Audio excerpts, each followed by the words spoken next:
कहा जाता है कि एयरफोर्स की बदौलत आप लड़ाई जीतें या न भी जीतें, लेकिन उसकी गैर मौजूदगी में आपकी हार निश्चित है।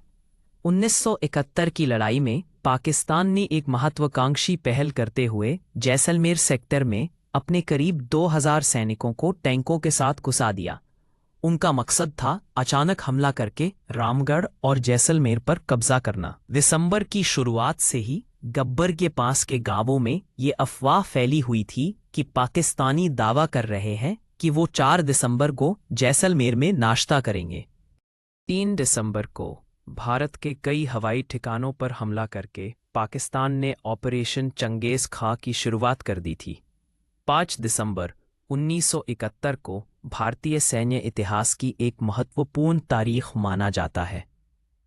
5 दिसंबर की दरमियानी रात एक चांदनी रात थी। लोंगेवाला के आसपास हल्की हवा चल रही थी। लोंगेवाला की चौकी पर 23 पंजाब की अल्फा कंपनी को तैनात किया गया था।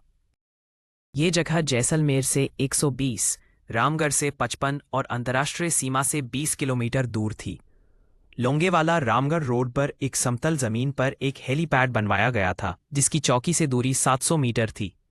भारतीय सैनिकों के पास 2 मीडियम मशीन गन, 81 mm के 2 मोर्टार, हमला करने वाले टैंकों से बचाव के लिए कंधे से चलाए जाने वाले 4 रॉकेट लॉन्चर्स और एक रिकॉयलेस गन थी।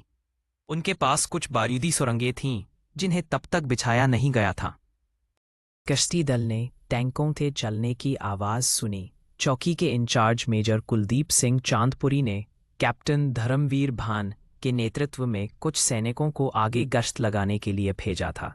बाद में धर्मवीर भान ने एयर मार्शल भरत कुमार को दिए इंटरव्यू में बताया था, रात की शांति अचानक टैंकों के इंजन से पैदा हुई हल्की आवाज़ और उनके धीरे धीरे आगे बढ़ने की गड़गड़ाहट से भंग हो गई।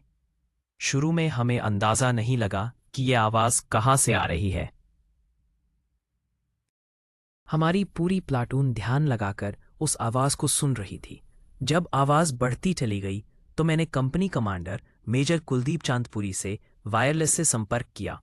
उन्होंने मुझसे कहा, हो सकता है कोई वाहन बालू में फंस गया हो, परेशान होने की ज़रूरत नहीं है। उनके शब्द थे, जा सो जा। 12 बजे के बाद पाकिस्तानी टैंक धर्मवीर की आंखों के सामने आ गए। वो टैंक बहुत धीमे धीमे बढ़ रहे थे और उनकी लाइट बुझी हुई थी।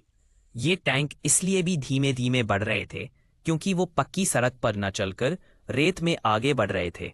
शुरू में जब धर्मवीर ने अपने कंपनी कमांडर को इस बारे में आगाह करना चाहा तो उनसे संपर्क नहीं हो पाया।